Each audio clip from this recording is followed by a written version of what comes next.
once again to another One Thing. I'm your host, as always, Neil Bauer, joined by the lovely and wonderful and fabulous Kim and Jody from ePayments, A Fresh Approach to Payments. We're going to have to change that up because I can't keep saying wow. We've got to do something more spectacular next one. Well, we'll save that for the next podcast because this one, we actually have a very special guest, somebody we've been actually talking to since the start of the podcast, finally able to bring them in.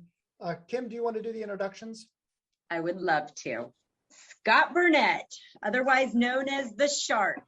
He's a nationally recognized speaker and best-selling author. He teaches and shares business and tax education with audiences all over the country. He's spoken to thousands of groups and associations about how to properly reduce taxes and protect your assets. Scott is the former deputy district attorney for Santa Barbara County in California. He's a trailblazing attorney and surfer, and we are lucky enough to call him a friend. So with that, Scott, we are so thrilled to have you on the show finally. Can you tell us what you're working on these days and what gets you excited right now? Well, first of all, thank you very much for the opportunity to talk with the group. Appreciate it. Well, my business is my passion. So everything that I do pretty much on a day-to-day basis is communicating with business owners. So like today is a great example. My calendar, I have 7 calls, and some of them are people that are on different places in their journey in their business life. Some are starting out. Some have been doing it for a while. Some of the calls are related to year-end planning. So what I'm working on right now is just really the plethora of contacts that we have, that people are asking questions about stuff that really our system of education doesn't really provide much. I mean, I don't know, if you went to high school, you may have taken an economics class, but you didn't know anything about running a business. And even in law school, they don't teach you how to run a business. So a lot of what I'm trying to do is just kind of fill in the blanks with helping people understand what they need to know, what they should know, or kind of better stated is, you don't know what you don't know. So I'm trying to fill in the gaps of what you don't know. Love that. Do you feel like since the pandemic now, people are being creative and thinking outside the box? Do you have more people coming to you about maybe starting their own venture? Yeah, I always read books about, mindset, and, you want to kind of create the situation as if you had created it. Whatever situation you're in, your mindset should be like, I had created this situation. So the pandemic was a curveball for everybody, right? And so some people lost their jobs or realized how vulnerable they are in the job market. So we have had really an influx of people contemplating new business ventures, but we've always had that. Network marketing is real popular, and a lot of people that are stay-at-home workers, with families, are transitioning as a part-time business owner. So there's always, challenges getting started and trying to broach that gap. But yeah, I would say there's been an influx for sure. I'm curious, Scott. This isn't my one thing, but we can go there. What do you think is the one thing people are least prepared for when they start their venture and getting going? I'm going to be honest with you. Everybody's capable. That is never a question in my mind, because if you're doing something, typically you have some passion for it. So you have the requisite energy to create something positive from it. On the other side of the equation is fear. And, I kind of use these jokes like, fear, F-E-A-R, false evidence appearing real. And you kind of create a story. And so the story typically is that it's not going to work, or I'm not going to make it, or I'll fail, or I'm not sure if this is a good idea or not. And so I was reading an article this morning about self-sabotage. Like people just they have an opportunity and they start to undermine that opportunity. So what's the one thing that I see a lot is that people are held back, not by the economy or by the system or by anything, but really they're held back by their limiting beliefs about their ability to make this work. And I have never met anybody, well, I shouldn't say that. I'm sure I've met a few people that shouldn't be in business by themselves. But for the most part, I think most people can do it, and they just need to kind of, just get started. You learn through the process. You don't learn in the preparation. Learning through the process. It's it's terrifying to change and try something new, but if you know that you're going to be the master of your own success by your willingness to learn and stick with it. Had a conversation just about this, about grit. Like, we do not train students with grit. So they immediately turn to that sabotage engine. Yeah, Angela Duckworth wrote a great book called Grit, and it's just about perseverance. And it's really what, I think sometimes business owners come into it with an illusion of freedom. I'll have more free time. I'll be able to do more with my family. And all of those things are true, but you work for the company. You don't get to come and go. I mean, if you want it to be successful, you show up on time, you stay till the end time, you focus on the details. That's the grind. And what you're trying to find is the passion about the grind, because that's always going to be there. And you can either say it sucks and then it becomes hard to do every day, or it is what it is, and I'm going to find the positive out of it. I'm going to kind of create from that template. Yeah. I was just going to say, I think that is a big misconception when you go into business, is just the amount of grit it takes, and also failure. Like, you are going to fail over and over and over again before you get it right. And people, I know I wasn't personally prepared for that, that level. Yeah, I don't like to candy coat stuff. I don't like to tell people it's going to be easy. There is a grind, but I don't want people, because when we said before, it was like, well, what's the thing that's holding people back? Fear of failure, right? And now we're saying, well, it's going to be a grind. Well, gosh, how am I going? Yes, it's a grind, but it's a grind going to work every day. It's a grind to work for a boss who sucks. Ask my staff and they'll tell you. Not true. Yeah, but it's called work for a reason. Now, when you work out at a gym, that's hard, but you're thinking about the result. And that's the same with this. It's work.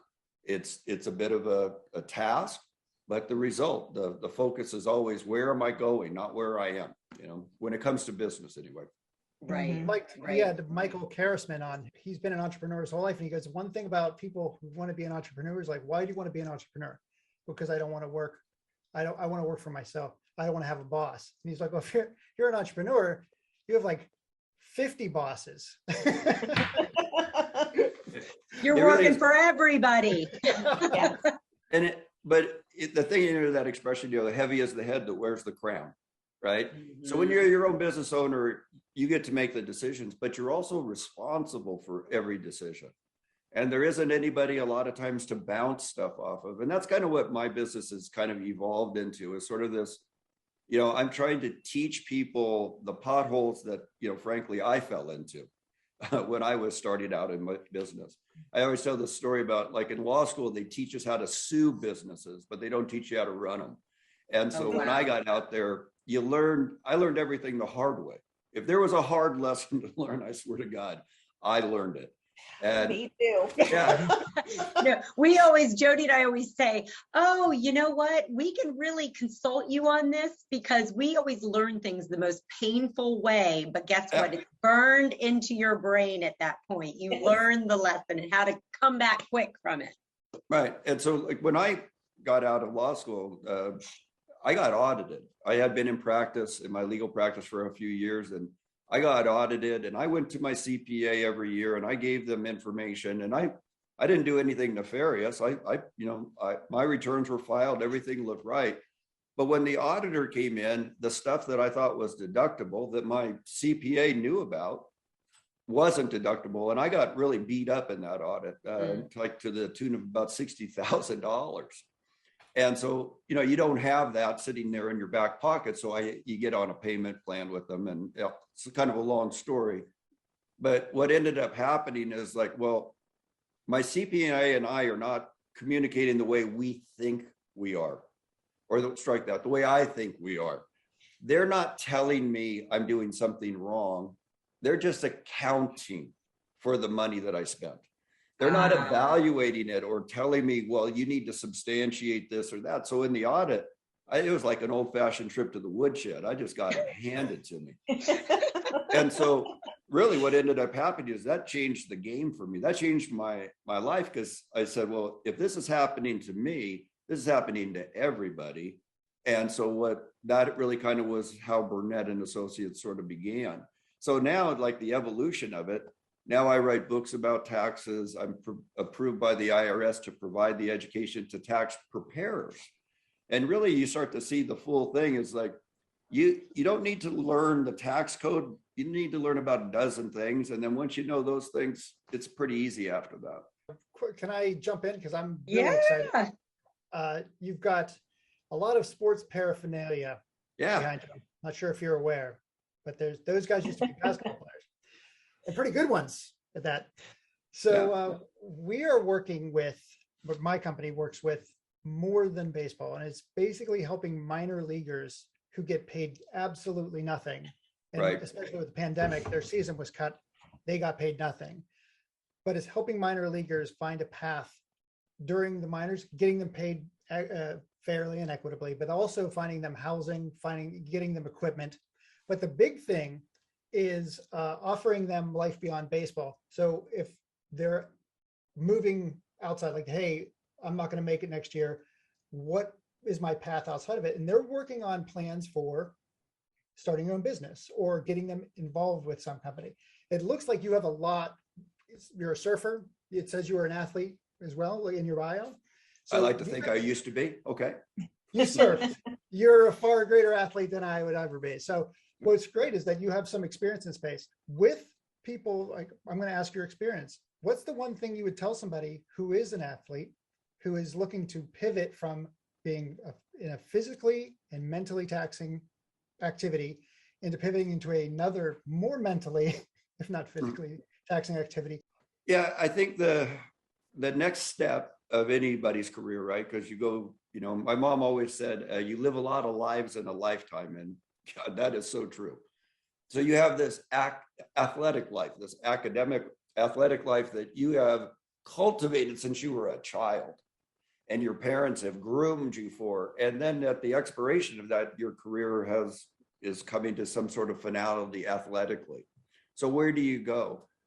What I see a lot of times, they'll go to coaching or different things, but the advice I always give people with respect to this is the same advice that I'll probably give my son when he's old enough to hear it, but find something that you love. And I know that sounds really trite, and it is, but without passion, you can't do something and really make a go of it or make a career out of it. If without passion, nothing's going to get you out of bed. And you got to get out of bed. You got to grind into it. Like we talked about, Jody, the grind, right? And we've got to feel good about what we're doing. And so coaching is what I see typically they get into.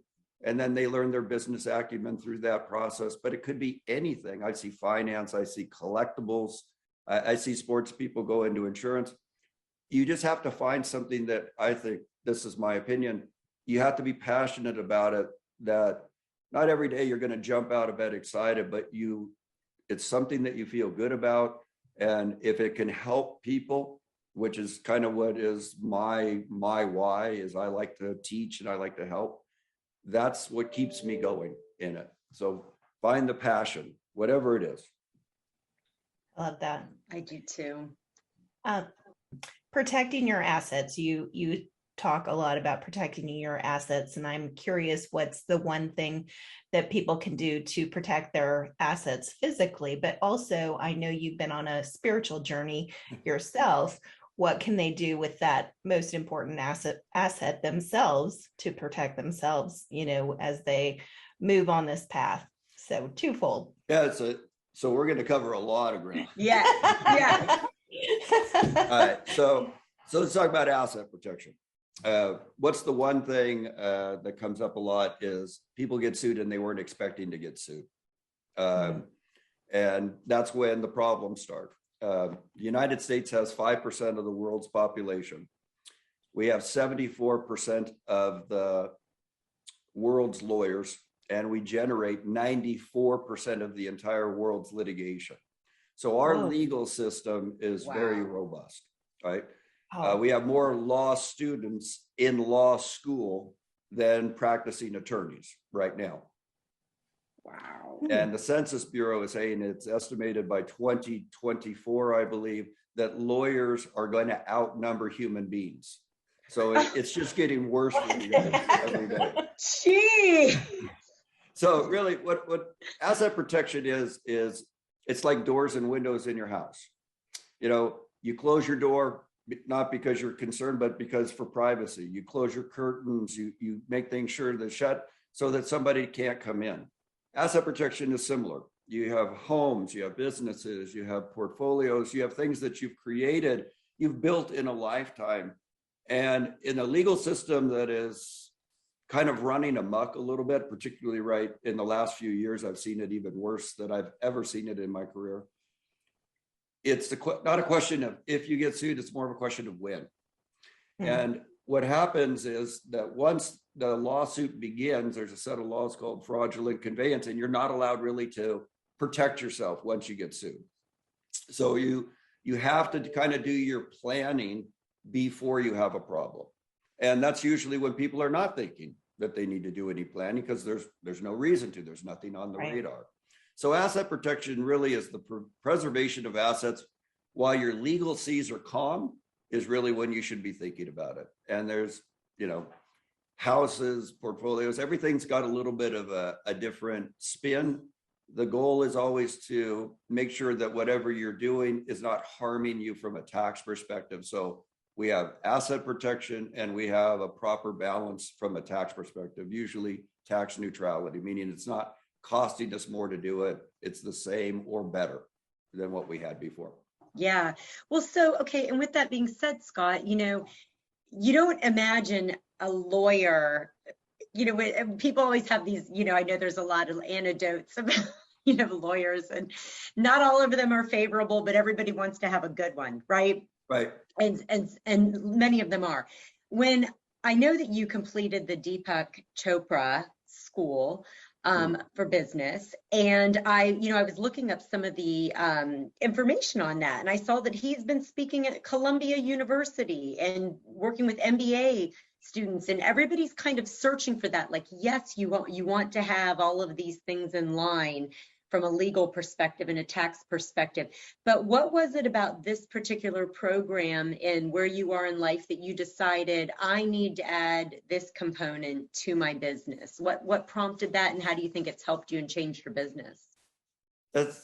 So for me, I run into like reoccurring thought patterns. Like we were talking a little bit about like how you have to sort of accept the situation as it is, as opposed to, creating a story about I'm the victim of this, or why is this happening to me, blah, blah, blah. Because that sort of thought process was my pattern. Everything that happened to me, and I was a victim of those circumstances. So as I communicate with clients, a lot of times everybody has similar stories. And we're our own worst critics. Oh my gosh, could we be any more negative about who we are on our journey? We are so unforgiving of our mistakes. We relive them constantly. And then we're always going back and forth. We're either back here, revisiting some screw up that we made that nobody cares about anymore, or we're in the future about a discussion or an event that may or may never happen. And so the key with all of that is we're not here, we're not present.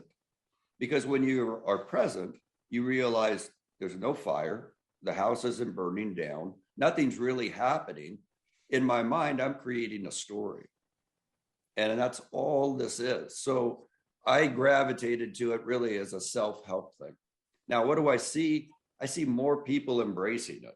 I mean, all you have to do is look at the news now, and it is angry and it is pissed off. If it's not one side, it's the other side being mad at the other. There's no civil discourse. There's just everybody's angry at each other. But within that, again, the silver lining in that is that people are starting to see that this is a pattern of behavior, and it's not a good pattern. It's a self-destructive pattern. So for me, the classes, or what we call the mindful business owner, is taking this information and this education, but also trying to center to kind of be the best version of you. If you're present, then you can be calm in the office and not bark at everybody.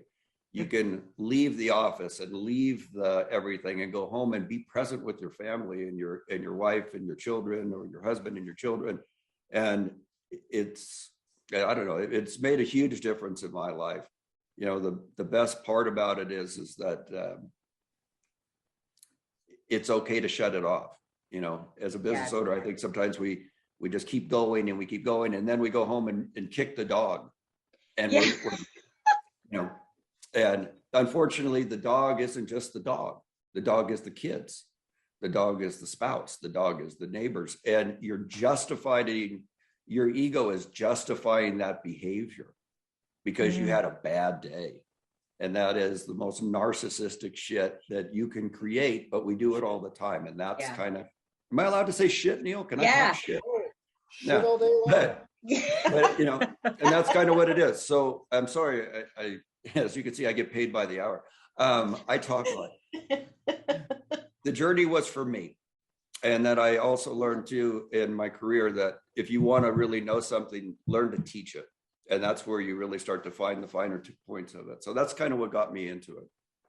Well, speaking on teaching, where can people go to learn? You say you have a masterclass. Yeah. Where can people go? Where can people go to learn or just sign up for this masterclass? Well, it's just being a client with us. It comes up. I offer services to clients, whether it's corporate compliance in terms of record keeping, minutes and resolutions or formations, so all the stuff that we do. But we offer free consultations to people, and it just sort of comes up in their journey. This, and we all know it. People are ready when they're ready. And they're not ready when you want them to be ready. They have to come to amen. So you can have a great conversation, but they're not ready to hear that message at that time. So we just sort of leave it open. The practice is meditation. It's not a secret. What you're doing is you're calming your mind and you're creating a gap between thoughts. So if you kind of just stop for a second and just started, paying attention to what's going on, your mind is having this amazing amount of conversations constantly. And what you're trying to do is create a gap in that conversation. And that gap is you. That's who you are. That's the real you, not the conversation, but the gap between the conversation. And when we create that, we can actually bump into who we really are, our authentic self. But more importantly, that gap allows you to create control, self-control, as opposed to reacting. Now you're responding. And that response typically is peaceful or calmer than the reaction would have been. Because if I'm always a victim, I'm going to react as a victim. If I'm in the gap, something's happening and I'm evaluating it and I'm understanding it. And meditation is what has brought that bit of clarity for me. I think it works. Everybody that I've introduced it to has changed their life. It's not something that you can consistently do. So if you've started it in the past and it wasn't successful, then just restart it. I love that, because there was a comment it was Nessa actually that was on last week, and she said a lot of times you're not upset at the circumstances, you're upset at your response to the circumstances. So it goes back to even what Deepak says, which is spirituality is really just self-awareness.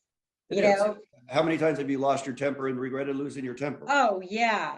Or said something, or were too quick to respond, when if you would have just sat for a minute, it might have taken care of itself, or you might have calmed down for a minute to see where you are and why you're responding the way that you are.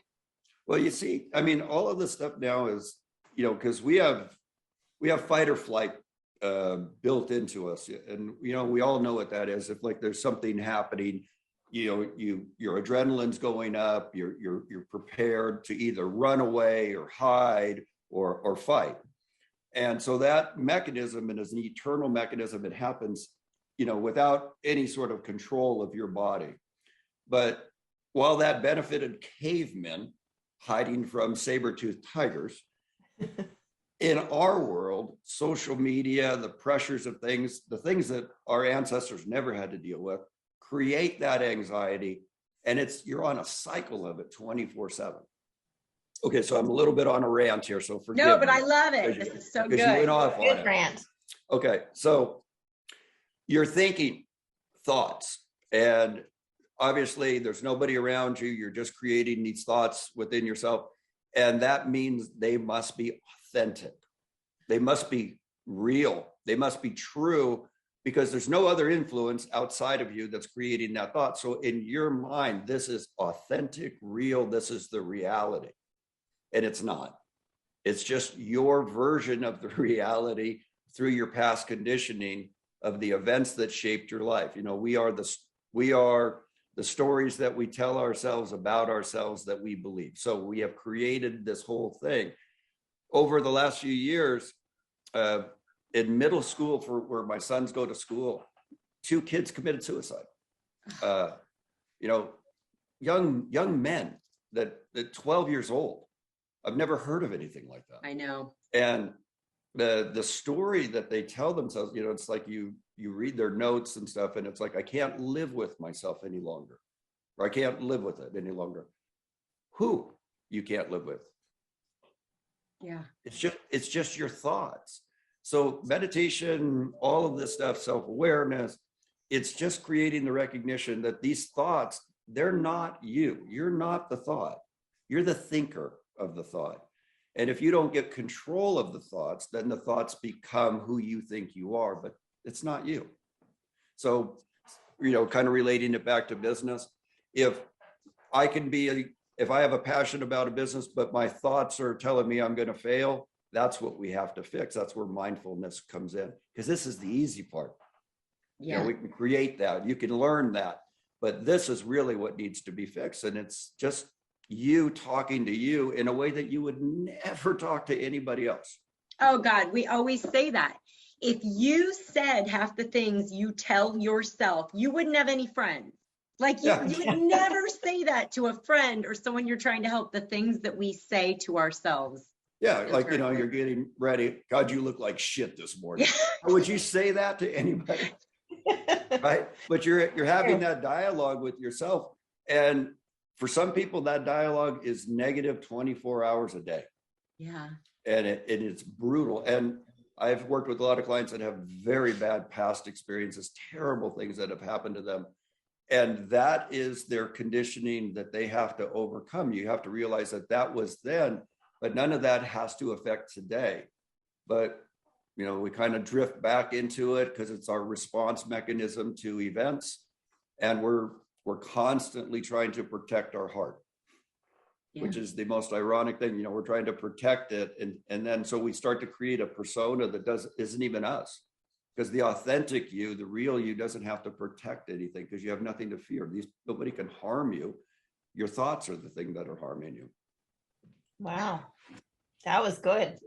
If you're not comfortable with who you are, if you don't love you, and I mean authentically, accept all the blemishes, all the mistakes, all the bullshit that you've done in your life, and accept you as you are, right?